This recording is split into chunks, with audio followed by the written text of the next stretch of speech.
Okay, ladies and gentlemen, I mentioned it in the video maybe 2 weeks ago now, 3 weeks ago now, maybe. I saw the tweet. It was from an account I don't follow. It was a GIF of a guy doing this. No international football for 4 months. Feels good. Obviously, we're getting ready to get into the Euros. James and I'm sure, will do some predictions. We'll do some who should make the England squad, those kinds of things as we warm up to that. But James, I think I speak on behalf of both of us. Happy to have some uninterrupted Premier League for a few months, right? 100%, 100%. Guys, we got some big stuff coming for the Euros too. We got some different content. We're going to try and be different from everybody else. So definitely check that out as we go. Obviously, as customary, if you're not subscribed, please hit the subscribe button. I think 70-80% of you guys who watch our stuff. We'd really appreciate it if you did. You can be one of our first 1,000 subscribers, which would mean a lot to us. Drop a like on the video as well if you don't mind. That would be much appreciated. Try and hit a like target again of 30. It'd be good to hit that target here at some point. Let's have a look at Game Week 12. Feels like a long time ago. The standout result, I'm not even going to pretend that there's a couple that caught my eye. Chelsea-Man City 4-4 was absolutely wild. I mean, James, we talked about it briefly. We actually reacted to it live. Now that that's kind of settled, what did you make of that game? Phenomenal game of football. Back and forward, both teams took the lead. At some point, bit of controversy there, but when you have these sort of games, it happens to just an overall, just incredible advert for not just the Premier League, but just for football in general. They released this really cool graphic as well, the Premier League, there's a wheel of all the teams, and it's in order. Each team has beaten each team before it, if that makes sense. So there'll be a match, and then the winning team lost to the next team who lost to them. Do you know what I mean? Or beat the next team. Yeah. Really cool. So Premier League, definitely a good advert for that. Second biggest thing that stands out on our Game Week 12 predictions is James got 8 points and I got 4. So I kind of got slaughtered last week. James, of course, with that 2-1 prediction for the Wolves-Tottenham game, held him in really good stead. And then just across the board, James, I think you called a couple of the more finite results more spot on, whereas I think I went chalk with a lot of these and just didn't get my rewards. What that does mean, though, let's scroll back up to the top here. 79 points for me, 75 points for James. So that margin that was 8 has been absolutely cut in half. 4 points in it now, and we know how quickly these things can turn around.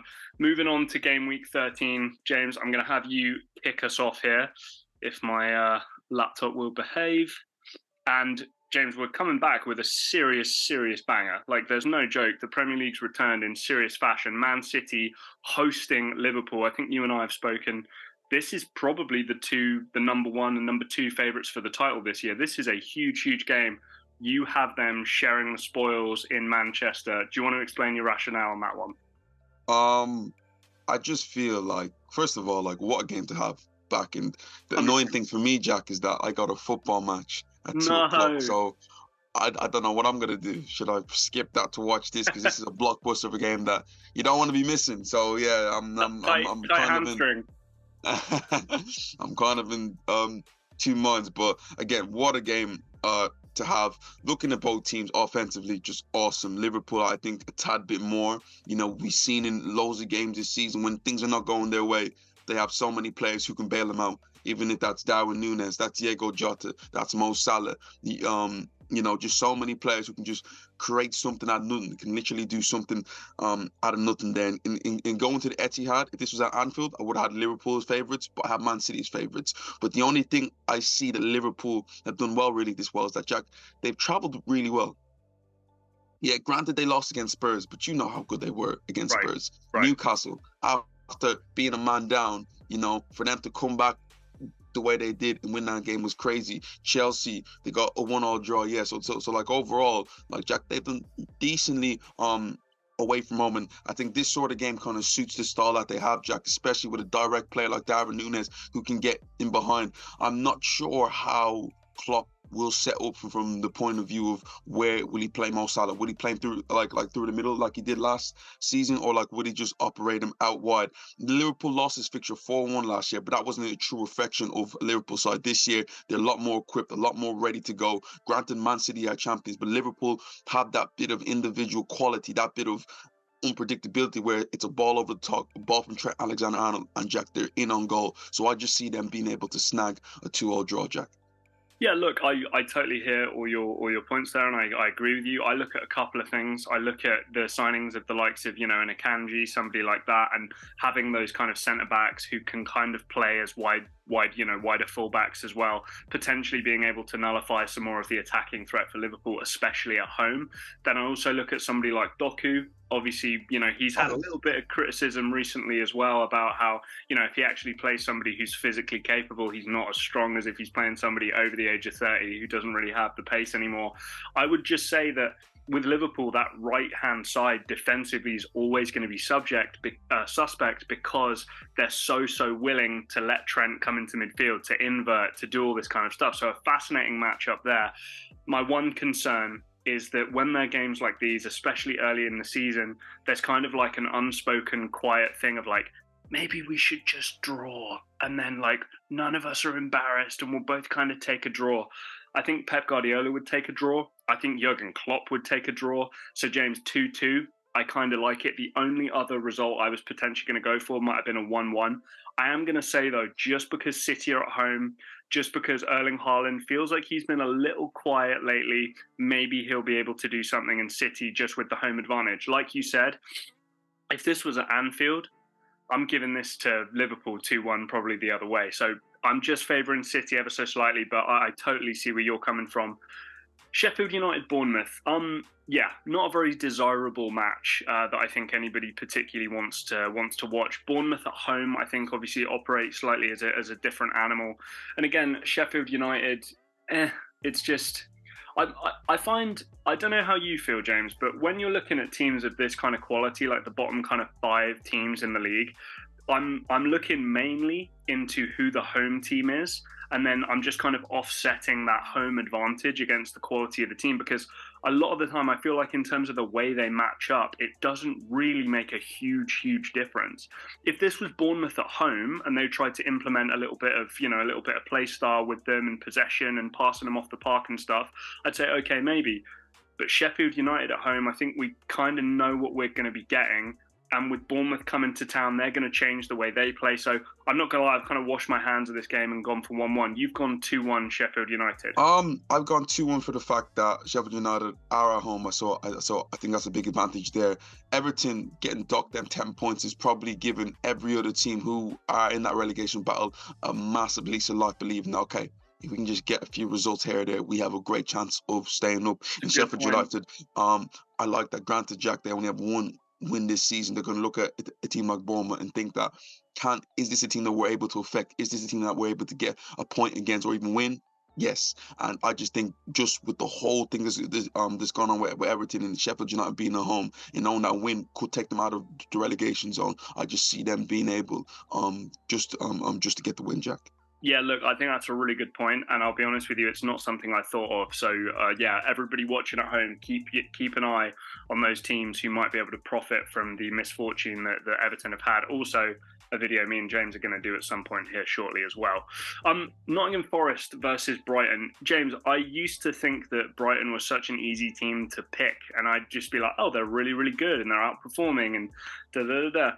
Really disappointing of late. And again, I can't help but think they started to kind of believe the hype, and they've started to thought, oh yeah, we figured it out. We're just Brighton and we've just figured it out.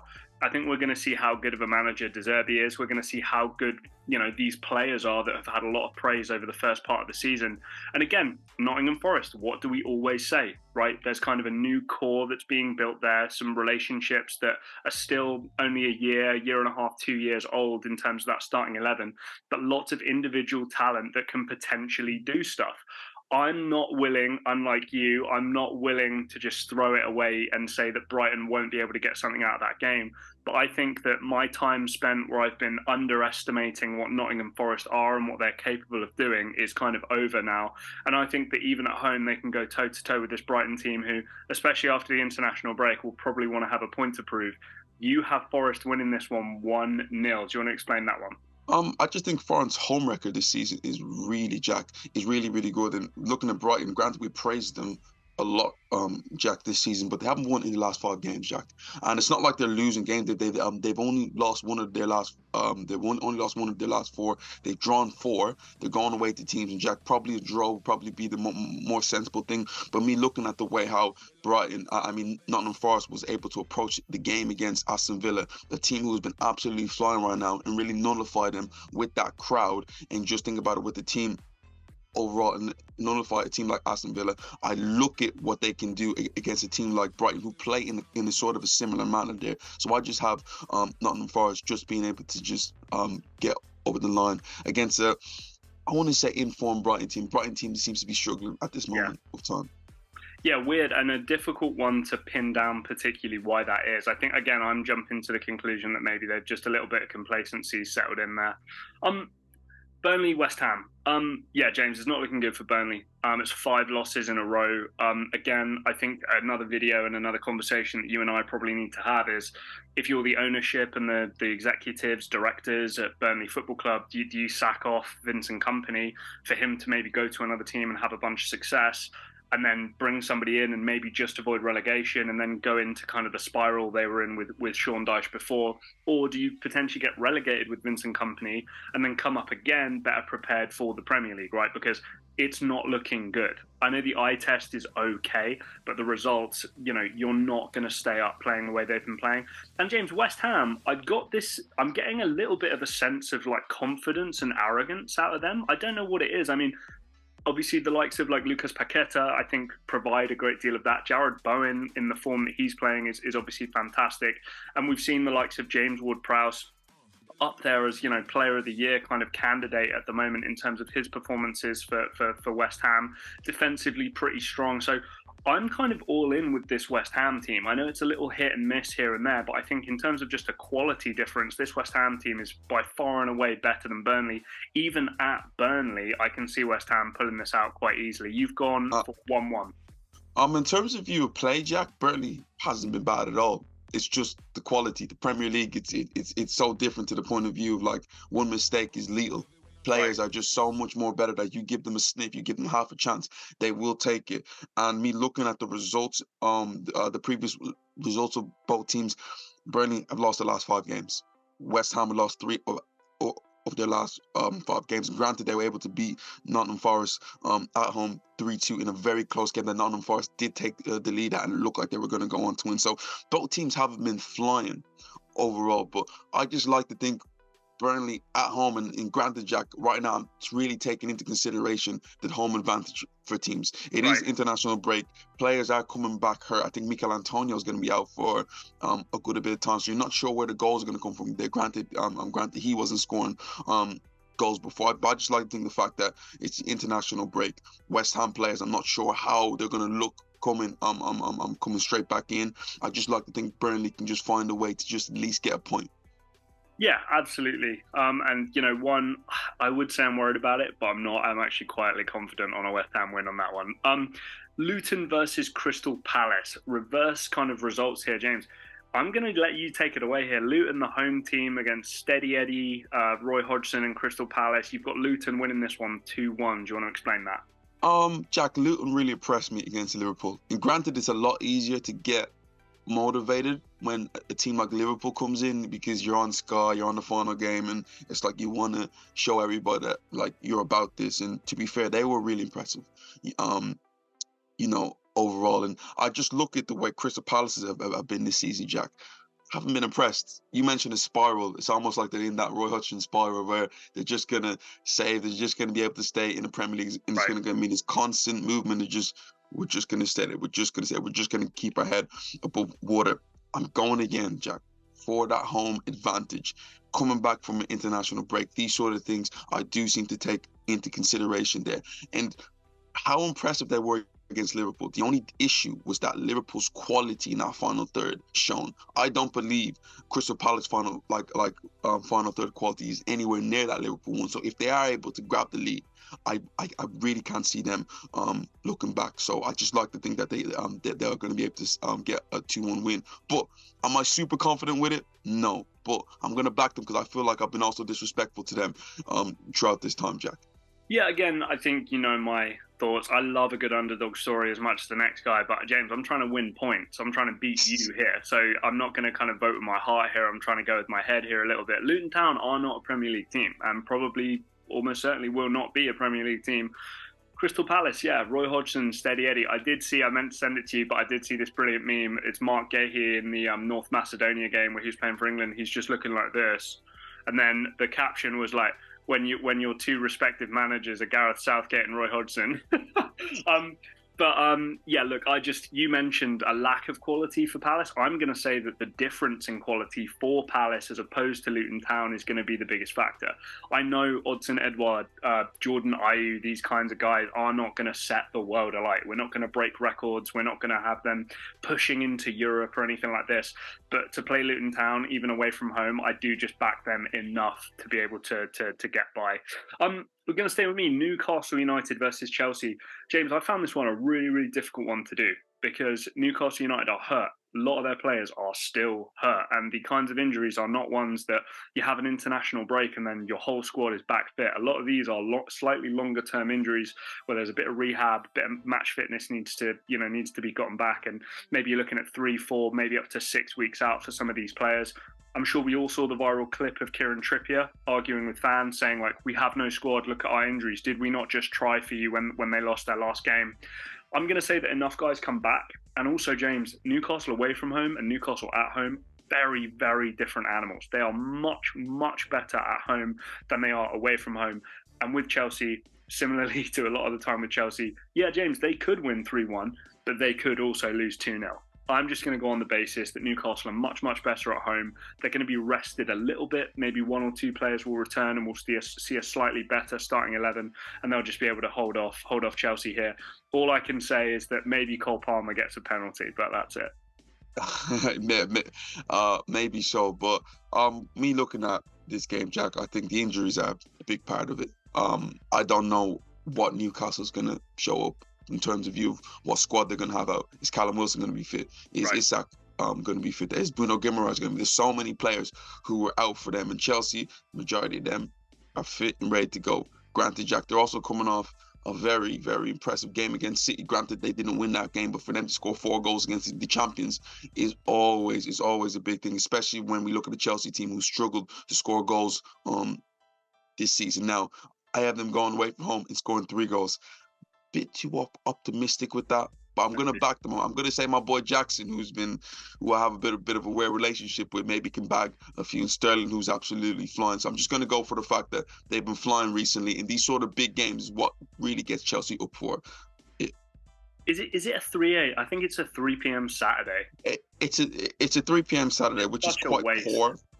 Quite poor game for to have there. They probably, as much as I'm sick of seeing Newcastle on TV. Chelsea, Newcastle, that's one I'd see. Yeah, I'm with you. I'm totally with you. Okay, Brentford versus Arsenal. James, as customary, it's your team. I'm going to let you take this one away. A convincing 2-0 win for you. I don't think I've had Arsenal lose a game this year, Jack. I just realised it. And that's weird, guys, because you know me. I'm like, there was a time when I could have them losing against, I don't know, Sheffield United. You know, that's how much I've lost confidence. But in recent years, Jack, wherever we go, wherever we play, by Manchester City, I always believe that we can win, and just another game. Granted, our home record has been a bit weird this year, Jack, where we've gone away from home and been some poor. We've been poor. We were poor against Chelsea. We were poor against Newcastle, West Ham in the cup. We lost. We went away to Lille, or like Lens, lost 2-1. So we haven't been great traveling this season, but you know, I just mentioned that hopefully we can get everybody back. I think Gabriel Jesus is going to be back in the team, so that's a big bonus there. Odegaard, I think, is back, so we have a lot of players back there, so that's going to breed confidence there. And Brentford, listen, they're a team that can shock you. They got players like Mbomo there, who I think is one of the most underrated players in the Premier League. In recent weeks, they have been flying, but I just like to think, because we are going for the title, these are sort of games that like you kind of put a statement down, knowing that we can go away and win comfortably. So 2-1. And granted, Jack, we also beat them in the League Cup 1-0 with a rested team. So I think that's also going to breed us confidence to win. Thomas Frank's Brentford at home, can beat City, Liverpool, anybody, you name it. They really can. There is that kind of atmosphere at that stadium, and this team is just a team that kind of plays without fear. They have nothing to lose, generally speaking, and that usually lends itself to these kind of results where you go, whoa, that's kind of crazy. So the clean sheet for Arsenal, no way. But the big name, and you mentioned it kind of very, very briefly, but I think this is one of the top 5, maybe top 10 players in the whole of the league. Martin Odegaard is an unbelievable player. And an unbelievably relied upon player for the success of this Arsenal team to play well. Arsenal have, as you've mentioned it, are still getting results and are still right up there and in the mix, kind of up the higher ends of the table there. But Martin Odegaard is the game changer. He's the Kevin De Bruyne kind of character for this Arsenal team. And I think his importance cannot be understated at all. He makes absolutely everything tick.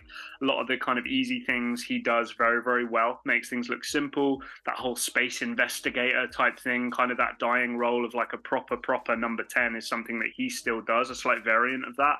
And he's a massive, massive part. So I think for him, just as an example, it's going to be a huge, huge factor in a game like this, whether it's an assist, whether it's a goal, key pass, you name it, he's going to be heavily involved in the success of this Arsenal team. And again, James, speaking to Arsenal, just how they're doing at the moment, this is kind of what you want. It's such a cliche, but winning games when you're not playing super well. You said it yourself. You're not in love with this Arsenal team right now. You don't think you're the best team, probably the second best team, or maybe even the third best team in the league right now. But the wins are stacking up. You're still there or thereabouts in the table.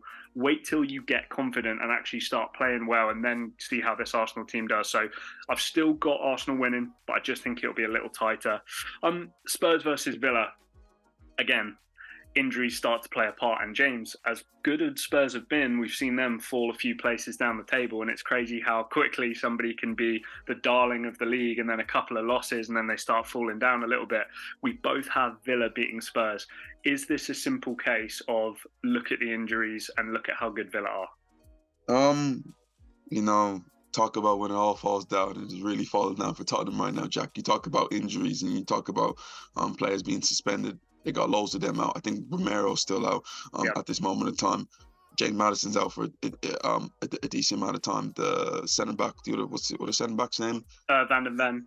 Van den Ven. Like, there's so many players out, and granted, the international break was a good thing for Tottenham to kind of get players back fully fit. But they're going against a team, one of the form teams in Aston Villa, who, Jack, when they get going, they can run you ragged, and that can be in possession, that can be out of possession from the point of view, Jack, when they hit the transition with players like Ollie Watkins, with players like Leon Bailey, when they hit them channels and players are making them runs into the channels, cutting inside, pulling it back, or just going down the line and being devastating there. I do think that Aston Villa have enough to beat this Tottenham team in a close game where, Jack, you watch the game against Wolves, Spurs, if you told a Spurs fan that you lost that game in the 90th minute, they would have been like, how? Well, listen, we're 1-0 up with 7 minutes to go. And the fact that they end up losing the game is crazy. So Spurs do still have the resilience and like the talent to hurt this team, but not enough. I just think Villa overall, the form that they're playing in, the confidence that they're playing with, will be too much for Spurs. Yeah, look, I think much the same. I think that Spurs in that, especially at home in that big football pitch, I think that's going to benefit the attackers that Aston Villa have. You mentioned the likes of, an Ollie Watkins, a Bailey, a Diaby, these kinds of guys. I think they're going to massively benefit from that. Again, if your centre-back partnership is Eric Dyer and Ben Davies, we have a problem, right? It doesn't really matter the other positions on the pitch. Okay, if Son's there, maybe he can snag something. I think this is going to be a very tough game. I think this is going to be Spurs largely playing on the break. But I think at some point there will be a little bit of individual brilliance and a little bit of that physical edge, which some of these attackers have, where there'll be a little bit of extra space and Villa will just get lucky. I do think this will be super tight. And again, I can see, especially with an Unai Emery team, that he's going to prepare and have an extra week to prepare for this Spurs game as well. I can't see Spurs getting much luck in the attacking sense. So 1-0 to Villa for me on that one. Everton, Manchester United. Now, I want to talk about James's point. James talked about the 10-point deduction. It's going to play a huge part for a lot of teams, but the team it's going to play the biggest part of is Everton. And their next game, after finding out about a 10-point loss, is at Goodison Park with Manchester United coming to town. This game is going to be hot. This is going to be a very, very hot game. As you can see, I got 5 goals, highest scoring game that I have at the moment. I think that Manchester United are going to be leaky. I think that Everton are going to be emotional, and there's going to be a lot more in it. James, I can see a red card, a couple of red cards in this game maybe. I think this is going to be absolute mayhem. But I think off the back of that, Manchester United, the international break has helped them as well. We talk about injuries with a lot of these teams. I think that they're going to just have enough. And again, James, the most informed team over the last 5 games, more points than any other, blah, blah, blah. I think that's going to continue in another game that they don't deserve to win, but a game that they probably will just snag. So 2-3 to me, kind of my game of the week in terms of entertainment, sending offs, you name it. Maybe VAR gets involved, blah, blah, blah. I can see this being a very emotional, crazy, crazy football game. You've got it a little bit easier and a little softer with the 1-0 win for the home team. I wouldn't say softer, but Jack mentioned the word emotional. That's what it's going to be like. It's not a great thing for Everton, but a point of view, bring your fans, the club, the team together all at once. This sort of stuff does that. It's almost us against the rest of the world type of rhetoric. And I just look at this game, and granted, Manchester United have been the so-called most informed team, Jack. It hasn't been impressive. And these sort of games for Everton, they're going to look at against a Manchester United team who have been struggling overall, and especially, Jack, away from home. They can really get at this team right now. I see this maybe being a tight game where Everton don't give much away. Manchester United don't create that much. And then it comes from a set piece or something like that, maybe a Dominic Calvert-Lewin stepping up, and I see Everton being able to snag a 1-0 win and kind of just getting the whole club going and believing that they can stay up, Jack. Yeah. Right, James, final game of the week, Fulham versus Wolves. Wolves, who've been kind of quietly impressive, Fulham a little less so. 1-1 draw to see out the game week. Any explanation on that? Jack, I just sat on the fence with this one. I'm like, Fulham, Wolves, sat on the fence with it. You know, both teams' quality going forward isn't great, isn't going to set you a lot. There's nothing there that I look at and think who's really going to make me go, oh. The fact that Williams, Fulham's most best attacking player, as you questioned there, a player like Pedro Neto isn't available. Wolves, probably I would want to say that they're favourites, but I'm just going to sit on the fence here thinking that both teams are just going to share the spoils. The difficulty here is that Wolves are the away team. Like you've talked about, there is going to be the benefit for Fulham. But James, I've got to be honest, I can't see this squad and the manager and the fan base and everything looking at, in recent weeks, beating Manchester City and in recent weeks beating Spurs. And again, I know you can say that there are asterisks on all of those. I totally get it. But I just can't see that team not gaining a bit of confidence. And the one thing with this Wolves team that I've always felt is the talent is there, but harnessing it, improving it, and giving it the confidence has always been the thing that's been lacking. If beating these 2 major teams isn't going to do it, then I don't know what is. So 2-1 for me, again, very, very tight, but I can just see Fulham eking this one out. Guys at home, you know the drill. Put your predictions down there. We want to know how you're getting on. Let us know if you've done well so far. I know that Tom Harris, my friend, it keeps us up to date with how he's doing and against us. And James, to be fair, I think we're both ahead of him so far. So at least we're not bottom of all the lists here. Guys, drop a like on the video if you like what you've seen. Hit that subscribe button. Please be a part of our first 1,000 subscribers. James, anything else from you, mate? Guys, like, share, and subscribe, and comment down below. We want to see your predictions, guys. This is Box Football. I'm late for work, and I'll see you guys next time.